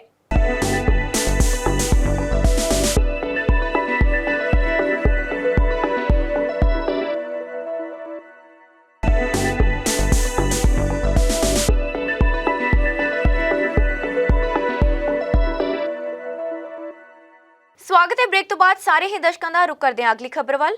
ਓਮਿਕਰੋਨ ਵੇਰੀਐਂਟ ਕਾਰਨ ਦਸੰਬਰ ਅਤੇ ਜਨਵਰੀ ਲਾਕਡਾਊਨਾਂ ਨੇ ਸਰਵਿਸ ਸੈਕਟਰ ਨੂੰ ਵੱਡੀ ਢਾਲ ਆਈ ਸੀ, ਪਰ ਸਟੈਟਿਕਸ ਕੈਨੇਡਾ ਦੇ ਨਵੇਂ ਅੰਕੜਿਆਂ ਅਨੁਸਾਰ ਸਰਵਿਸ ਸੈਕਟਰ ਵਿੱਚ ਵਾਧਾ ਦਰਜ ਹੋਇਆ। ਜਨਵਰੀ ਦੇ ਅੰਕੜਿਆਂ ਤੋਂ ਬਾਅਦ ਮਾਹਰਾਂ ਦਾ ਅਨੁਮਾਨ ਸੀ ਕਿ ਫਰਵਰੀ ਵਿੱਚ ਕੈਨੇਡਾ GDP 'ਚ 0.8% ਦਾ ਵਾਧਾ ਹੋਵੇਗਾ, ਪਰ ਤਾਜ਼ਾ ਅੰਕੜੇ ਉਮੀਦਾਂ ਤੋਂ ਬਿਹਤਰ ਨਜ਼ਰ ਆ ਰਹੇ ਨੇ। ਆਓ ਨਜ਼ਰ ਮਾਰਦੇ ਹਾਂ ਇਹਨਾਂ ਤਾਜ਼ਾ ਅੰਕੜਿਆਂ ਤੇ। ਸਟੈਟਿਕਸ ਕੈਨੇਡਾ ਦੇ ਨਵੇਂ ਅੰਕੜਿਆਂ ਅਨੁਸਾਰ ਕੈਨੇਡਾ ਦੇ ਕੁੱਲ ਘਰੇਲੂ ਉਤਪਾਦਨ ਯਾਨੀ ਕਿ GDP ਵਿੱਚ ਫਰਵਰੀ ਮਹੀਨੇ 'ਚ 1.1% ਇਜ਼ਾਫਾ ਦਰਜ ਹੋਇਆ। ਕੋਵਿਡ ਦੇ ਓਮਿਕਰੋਨ ਵੇਰੀਐਂਟ ਕਾਰਨ ਲੱਗੀਆਂ ਰੋਕਾਂ ਵਿੱਚ ਢਿੱਲ ਤੋਂ ਬਾਅਦ ਕਾਰੋਬਾਰਾਂ ਦੀ ਆਰਥਿਕ ਗਤੀਵਿਧੀ ਤੇਜ਼ ਹੋ ਗਈ ਹੈ ਅਤੇ ਦੇਸ਼ ਦੀ ਇਕਨੋਮੀ ਮੁੜ ਲੈ ਤੇ ਆਉਂਦੀ ਨਜ਼ਰ ਆ ਰਹੀ ਹੈ। ਜਨਵਰੀ ਮਹੀਨੇ ਵਿੱਚ ਵੀ ਕੋਵਿਡ ਰੋਕਾਂ ਦੇ ਬਾਵਜੂਦ ਅਰਥਚਾਰੇ 'ਚ 0.2% ਵਾਧਾ ਹੋਇਆ ਸੀ। ਫਰਵਰੀ ਵਿੱਚ ਦਰਜ ਅੰਕੜੇ ਪਿਛਲੇ 1 ਸਾਲ ਵਿੱਚ GDP 'ਚ ਸਭ ਤੋਂ ਤੇਜ਼ ਵਾਧਾ ਵੀ ਦਰਸਾ ਰਹੇ ਨੇ। ਸ਼ੁਰੂਆਤੀ ਅਨੁਮਾਨਾਂ ਅਨੁਸਾਰ ਮਾਰਚ ਵਿੱਚ ਵੀ ਕੈਨੇਡੀਅਨ GDP 'ਚ 0.5% ਵਾਧਾ ਹੁੰਦਾ ਜਾਪਦਾ ਹੈ। ਓਮਿਕਰੋਨ ਵੇਰੀਐਂਟ ਕਾਰਨ ਦਸੰਬਰ ਅਤੇ ਜਨਵਰੀ ਦੇ ਲਾਕਡਾਊਨਾਂ ਨੇ ਸਰਵਿਸ ਸੈਕਟਰ ਨੂੰ ਵੱਡੀ ਢਾਲ ਆਈ ਸੀ, ਪਰ ਫਰਵਰੀ ਵਿੱਚ ਸਰਵਿਸ ਸੈਕਟਰ 'ਚ ਵੀ 0.9% ਵਾਧਾ ਦਰਜ ਹੋਇਆ। ਅਕੋਮੋਡੇਸ਼ਨ ਅਤੇ ਫੂਡ ਸਰਵਿਸ ਸੈਕਟਰ 'ਚ 15.1% ਵਿਕਾਸ ਹੋਇਆ। ਕਲਾ ਤੇ ਮਨੋਰੰਜਨ ਖੇਤਰ ਵਿੱਚ ਵੀ 8.4% ਵਾਧਾ, ਰੇਲ ਆਵਾਜਾਈ ਵਿੱਚ 9.1% ਅਤੇ ਹਵਾਈ ਆਵਾਜਾਈ ਵਿੱਚ 7.7% ਵਾਧਾ ਦਰਜ ਹੋਇਆ। ਮਾਲ ਉਤਪਾਦਨ ਉਦਯੋਗ ਵਿੱਚ ਸਰਵਿਸ ਸੈਕਟਰ ਨਾਲੋਂ ਵੀ ਵੱਧ 1.5% ਵਾਧਾ ਹੋਇਆ। ਮਾਈਨਿੰਗ, ਖੁਦਾਈ ਅਤੇ ਤੇਲ ਦੇ ਗੈਸ ਸੈਕਟਰ ਵਿੱਚ 3.4% ਵਾਧਾ ਦਰਜ ਕੀਤਾ ਗਿਆ। Bureau report. ਕੈਨੇਡਾ ਦਾ ਬ੍ਰਿਟਿਸ਼ ਕੋਲੰਬੀਆ ਸੂਬਾ ਉੱਤਰੀ ਅਮਰੀਕਾ ਦਾ ਪਹਿਲਾ ਅਜਿਹਾ ਸੂਬਾ ਬਣ ਗਿਆ ਜਿਸ ਨੇ ਨਸਲੀ ਵਿਤਕਰੇ ਨੂੰ ਖਤਮ ਕਰਨ ਲਈ ਪਹਿਲਾ ਕਾਨੂੰਨ ਲਿਆਂਦਾ ਹੈ। ਇਸ ਕਾਨੂੰਨ ਤਹਿਤ ਮੂਲ ਨਿਵਾਸੀਆਂ, ਅਸ਼ਵੇਤ, ਸਾਊਥ ਏਸ਼ੀਅਨਜ਼ ਅਤੇ ਹੋਰ ਵਰਗ ਦੇ ਲੋਕਾਂ ਨੂੰ ਉਹਨਾਂ ਦੇ ਹੱਕ ਮਿਲਣਗੇ। ਇਸ ਨਵੇਂ ਕਾਨੂੰਨ ਰਾਹੀਂ ਵੱਖ-ਵੱਖ ਜਥੇਬੰਦੀਆਂ ਵੱਲੋਂ ਹੈਲਥ ਕੇਅਰ ਅਤੇ ਸਰਕਾਰੀ ਸੰਸਥਾਵਾਂ 'ਚੋਂ ਨਸਲੀ ਵਿਤਕਰਾ ਖਤਮ ਹੋਣ ਦੀ ਉਮੀਦ ਕੀਤੀ ਜਾ ਰਹੀ ਹੈ। ਕੈਨੇਡਾ ਦੇ ਬ੍ਰਿਟਿਸ਼ ਕੋਲੰਬੀਆ ਸੂਬੇ ਵੱਲੋਂ ਨਸਲਵਾਦ ਅਤੇ ਵਿਤਕਰਾ ਖਤਮ ਕਰਨ ਦੇ ਯਤਨ ਤਹਿਤ ਆਪਣੀ ਕਿਸਮ ਦਾ ਪਹਿਲਾ ਕਾਨੂੰਨ ਲਿਆਂਦਾ ਜਾ ਰਿਹਾ ਹੈ। ਬ੍ਰਿਟਿਸ਼ ਕੋਲੰਬੀਆ ਦੀ ਅਸੈਂਬਲੀ 'ਚ ਪੇਸ਼ ਕੀਤਾ ਗਿਆ ਨਸਲੀ ਵਿਤਕਰੇ ਨੂੰ ਖਤਮ ਕਰਨ ਵਾਲਾ ਬਿੱਲ ਸਰਕਾਰੀ ਏਜੰਸੀਆਂ ਨੂੰ ਪ੍ਰਵਾਸੀਆਂ ਤੇ ਉਹਨਾਂ ਦੇ ਸੱਭਿਆਚਾਰਕ ਪਿਛੋਕੜ, ਧਰਮ ਅਤੇ ਆਮਦਨ ਸੰਬੰਧੀ ਜਾਣਕਾਰੀ ਇਕੱਠੀ ਕਰਨ ਦੀ ਇਜਾਜ਼ਤ ਦੇਵੇਗਾ, ਜਿਸ ਤੋਂ ਇਸ ਸੰਬੰਧੀ ਪਤਾ ਲੱਗ ਸਕੇਗਾ ਕਿ ਕਿਹੜੇ ਵਰਗ ਦੇ ਲੋਕਾਂ ਨੂੰ ਹੈਲਥ ਕੇਅਰ, ਨੌਕਰੀਆਂ, ਐਜੂਕੇਸ਼ਨ, ਹਾਊਸਿੰਗ, ਨਿਆਂ ਅਤੇ ਸਮਾਜਿਕ ਸੇਵਾਵਾਂ ਦੌਰਾਨ ਸਭ ਤੋਂ ਵੱਧ ਨਸਲੀ ਵਿਤਕਰੇ ਦਾ ਸਾਹਮਣਾ ਕਰਨਾ ਪੈਂਦਾ ਹੈ। This legislation will not just benefit Indigenous peoples, Métis people and racialized communities though. It will help us to make programs and services better for everyone in this province. We have already seen how government can use data to bring about positive change. For example, we know that Indigenous, Black and people of color are underrepresented in BC's tech sector. That's why we are working with key sector partners to provide 29 million funding through the Innovators Skills Initiative program. This funding will help up to 3,000 people from underrepresented communities, including women and non-binary people, LGBTQ+, Indigenous, Black and people of color, get their first job in the tech sector or in a tech-enabled role. Anti racism data act ਦਾ ਜ਼ਿਕਰ ਕਰਦਿਆਂ British Columbia ਦੇ premier ਨੇ ਆਖਿਆ ਹੈ ਕਿ ਸਾਡੇ ਸੂਬੇ 'ਚ ਦੁਨੀਆ ਦੇ ਹਰ ਕੋਨੇ ਤੋਂ ਆਏ ਲੋਕ ਵਸੇ ਹੋਏ ਨੇ, ਪਰ ਨਸਲੀ ਵਿਤਕਰੇ ਕਾਰਨ ਕਈ ਵਰਗਾਂ ਨੂੰ ਸਿੱਖਿਆ, ਰੋਜ਼ਗਾਰ ਦੇ ਮੌਕਿਆਂ ਅਤੇ ਸਿਹਤ ਸੇਵਾਵਾਂ 'ਚ ਬਰਾਬਰੀ ਤੇ ਨਹੀਂ ਰੱਖਿਆ ਗਿਆ ਤੇ ਨਵਾਂ ਕਾਨੂੰਨ ਇਹਨਾਂ ਮੁਸ਼ਕਲਾਂ ਨੂੰ ਖਤਮ ਕਰੇਗਾ। But today, is the first step on that journey to reclaim this building, not just for those who sit in the legislature, but all of those in British Columbia who are represented by a diverse, dynamic group of people, opposition and government, that come here to make life better. And the accountability that will be within this act will be a result of the advocacy that's sitting in front of me. Never stop the advocacy, and we'll never stop the accountability. ਉੱਥੇ ਇਸ ਮੌਕੇ British Columbia ਦੀ ਰਚਨਾ ਸਿੰਘ ਨੇ ਆਖਿਆ ਕਿ ਨਸਲੀ ਵਿਤਕਰੇ ਕਾਰਨ ਵੱਡੀ ਗਿਣਤੀ 'ਚ ਲੋਕਾਂ ਨੂੰ ਅੱਗੇ ਵਧਣ ਦਾ ਮੌਕਾ ਨਹੀਂ ਮਿਲਦਾ, ਪਰ ਅਸੀਂ ਇਹ ਸਭ ਰੋਕਣ ਦੀ ਕੋਸ਼ਿਸ਼ ਕਰ ਰਹੇ ਹਾਂ। Bureau report. ਆਸਟ੍ਰੇਲੀਆ 'ਚ 21 ਮਈ ਨੂੰ ਹੋਣ ਵਾਲੀਆਂ ਫੈਡਰਲ ਆਮ ਚੋਣਾਂ ਦਾ ਐਲਾਨ ਹੁੰਦੇ ਸਾਰ ਹੀ ਚੋਣਾਂ ਦੇ ਮੈਦਾਨ ਦੇ ਭਖਣਾ ਸ਼ੁਰੂ ਹੋ ਗਿਆ ਹੈ। ਇਸ ਵਾਰ ਹਰ ਪਾਰਟੀ ਆਪਣੇ ਤਰੀਕੇ ਨਾਲ ਵੋਟਰਾਂ ਨੂੰ ਆਪਣੇ ਵੱਲ ਖਿੱਚਣ ਦੀ ਕੋਸ਼ਿਸ਼ ਕਰ ਰਹੀ ਹੈ। ਜਿੱਥੇ ਇੱਕ ਪਾਸੇ ਚੀਨ ਨਾਲ ਵਪਾਰਕ ਸੰਬੰਧਾਂ ਦਾ ਮੁੱਦਾ ਚੋਣਾਂ ਵਿੱਚ ਛਾਇਆ ਰਹਿ ਸਕਦਾ ਹੈ, ਤਾਂ ਦੂਜੇ ओर ਚੋਣ ਪ੍ਰਚਾਰ ਦੌਰਾਨ ਮੁਲਕ ਵਿੱਚ ਮਹਿੰਗਾਈ ਵਧਣ ਦਾ ਮੁੱਦਾ ਵਧੇਰੇ ਉੱਠ ਰਿਹਾ ਹੈ। ਪ੍ਰਧਾਨ ਮੰਤਰੀ ਸਕਾਟ ਮੌਰਿਸਨ ਨੇ ਕਿਹਾ ਕਿ ਆਸਟ੍ਰੇਲੀਆ ਦੇ ਅਰਥਚਾਰੇ ਨੂੰ ਢਾਹ ਲੱਗੀ ਹੈ, ਪਰ ਸਰਕਾਰ ਨੇ ਸਥਿਤੀ ਨੂੰ ਬੇਕਾਬੂ ਹੋਣ ਤੋਂ ਪਹਿਲਾਂ ਹੀ ਬਚਾ ਲਿਆ। ਚੋਣਾਂ ਵਿੱਚੋਂ ਮੁੱਖ ਟੱਕਰ ਦੇ ਰਹੀ ਆਸਟ੍ਰੇਲੀਆ ਲੇਬਰ ਪਾਰਟੀ ਦੇ ਪ੍ਰਮੁੱਖ ਅਤੇ ਪ੍ਰਧਾਨ ਮੰਤਰੀ ਦੀ ਦਾਅਵੇਦਾਰੀ ਵਾਲੇ ਐਂਥਨੀ ਐਲਾਜ਼ਬੀਨ ਨੇ ਆਸਟ੍ਰੇਲੀਅਨ ਬਿਊਰੋ ਆਫ ਸਟੈਟਿਕਸ ਦਾ ਹਵਾਲਾ ਦਿੰਦਿਆਂ ਕਿਹਾ ਕਿ ਪਿਛਲੇ ਸਾਲ ਨਾਲੋਂ ਮਹਿੰਗਾਈ ਦਰ 5.1% ਵਧੀ ਹੈ, ਜੋ ਕਿ ਪਿਛਲੇ 22 ਸਾਲਾਂ ਦਾ ਉੱਚ ਪੱਧਰ ਹੈ ਅਤੇ ਸਾਲਾਨਾ ਉਜਰਤ ਵਾਧੇ ਦੀ 2.3% ਦਰ ਤੋਂ ਦੁੱਗਣੀ ਹੈ। ਉਹਨਾਂ ਨੇ ਕਿਹਾ ਕਿ ਜ਼ਰੂਰੀ ਵਸਤਾਂ ਲੋਕ ਦੀ ਪਹੁੰਚ ਤੋਂ ਬਾਹਰ ਨੇ, ਖਾਸ ਕਰਕੇ ਛੋਟੇ ਕਾਰੋਬਾਰੀ ਵਰਕਰ, ਬੱਚਿਆਂ ਦਾ ਪਾਲਣ ਪੋਸ਼ਣ, ਬਜ਼ੁਰਗਾਂ ਦੀ ਸਾਂਭ ਸੰਭਾਲ, ਰਹਿਣ ਸਹਿਣ ਦੇ ਹਾਲਾਤ ਬੱਤਰ ਹੁੰਦੇ ਜਾ ਰਹੇ ਨੇ। ਉਧਰ ਮੌਰਿਸਨ ਨੇ ਮਹਿੰਗਾਈ ਵਧਣ ਬਾਰੇ ਦਲੀਲ ਦਿੱਤੀ ਹੈ ਕਿ ਯੂਕਰੇਨ ਰੂਸੀ ਹਮਲੇ ਨਾਲ ਪਿਛਲੇ 12 ਮਹੀਨਿਆਂ ਵਿੱਚ ਪੈਟਰੋਲ ਦੀਆਂ ਕੀਮਤਾਂ 'ਚ 35.1% ਦੀ ਵਾਧਾ ਹੋਇਆ ਹੈ, ਜੋ ਕਿ 1990 ਵਿੱਚ ਇਰਾਕ ਦੁਆਰਾ ਕੁਵੈਤ ਤੇ ਹਮਲਾ ਕਰਨ ਮਗਰੋਂ ਸਭ ਤੋਂ ਵੱਡਾ ਉਛਾਲ ਹੈ। ਸਰਕਾਰ ਨੇ ਤੇਲ ਉੱਪਰ ਲੱਗਦੀ ਟੈਕਸ ਦਰ ਵਿੱਚ 20% ਦੀ ਕਟੌਤੀ ਕੀਤੀ ਹੈ, ਪਰ ਤੇਲ ਦੀਆਂ ਉੱਚੀਆਂ ਕੀਮਤਾਂ ਦਾ ਬਾਕੀ ਅਰਥ ਵਿਵਸਥਾ ਤੇ ਬਹੁਤ ਜ਼ਿਆਦਾ ਅਸਰ ਪਿਆ, ਜਿਸ ਨਾਲ ਜ਼ਿਆਦਾਤਰ ਚੀਜ਼ਾਂ ਦੀਆਂ ਕੀਮਤਾਂ ਵਿੱਚ ਵਾਧਾ ਹੋਣ ਦੀ ਸੰਭਾਵਨਾ ਹੈ। Inflation in Australia is up 2.1% in the March quarter and 5.1% through the year. Key drivers were housing, food and transport costs. The single biggest increase was with respect to fuel prices, up 11% in the quarter and 35% higher through the year. This is the single biggest increase in fuel prices since Iraq's invasion of Kuwait more than 30 years ago in 1990. Australia is not immune from the international pressures driving up inflation. The COVID pandemic has led to major supply chain disruptions, which has seen freight costs increase in some cases by 5-fold or more. The war in Ukraine has seen a spike in fuel prices, gas prices and commodity prices being felt here at home. Internationally, we see in Canada that inflation is running at 6.7%. In New Zealand at 6.9%, in the United Kingdom at 7%, in the United States at 8.5%. Today's higher inflation numbers are a reminder to Australians that we are living in a complex and volatile economic environment. Today's inflation numbers are a reminder to all Australians of the importance of strong and effective economic management.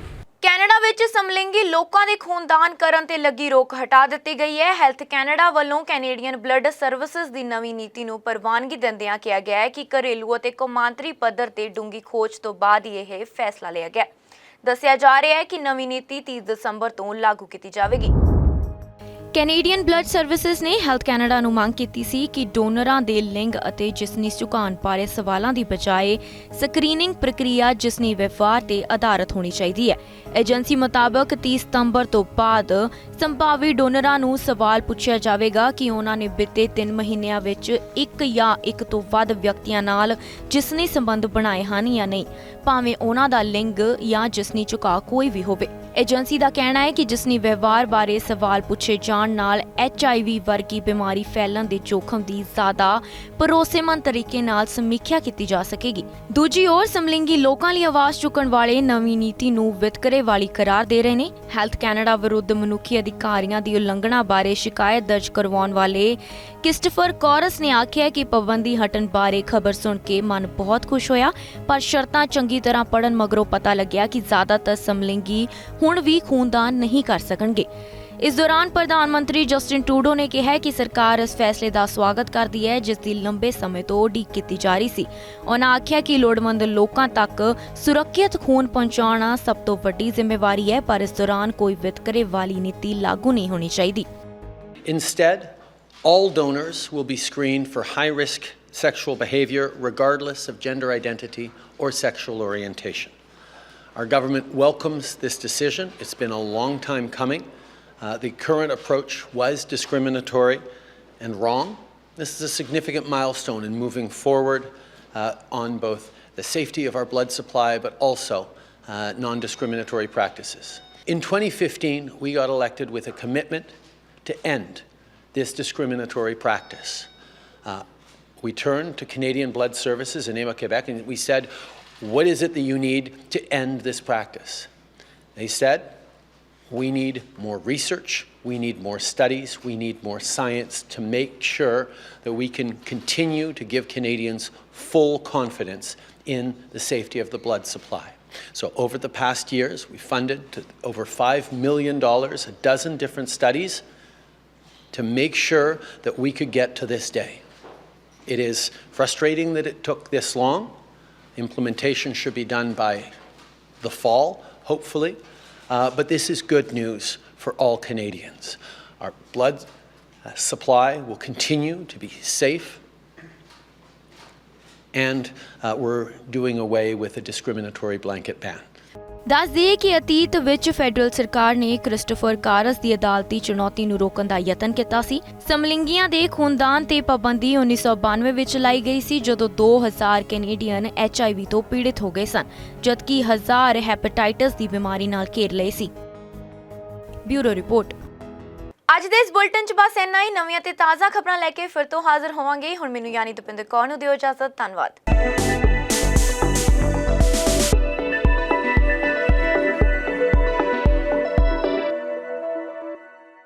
ਸਾਡਾ ਹਰ ਇੱਕ programme ਦੇਖਣ ਤੇ ਸਾਡੇ ਨਾਲ ਜੁੜਨ ਲਈ subscribe ਕਰੋ channel Punjabi ਤੇ ਨੋਟੀਫਿਕੇਸ਼ਨ ਲਈ ਬੈਲ ਆਈਕਨ ਵਾਲੇ ਬਟਨ ਤੇ ਕਲਿੱਕ ਕਰੋ।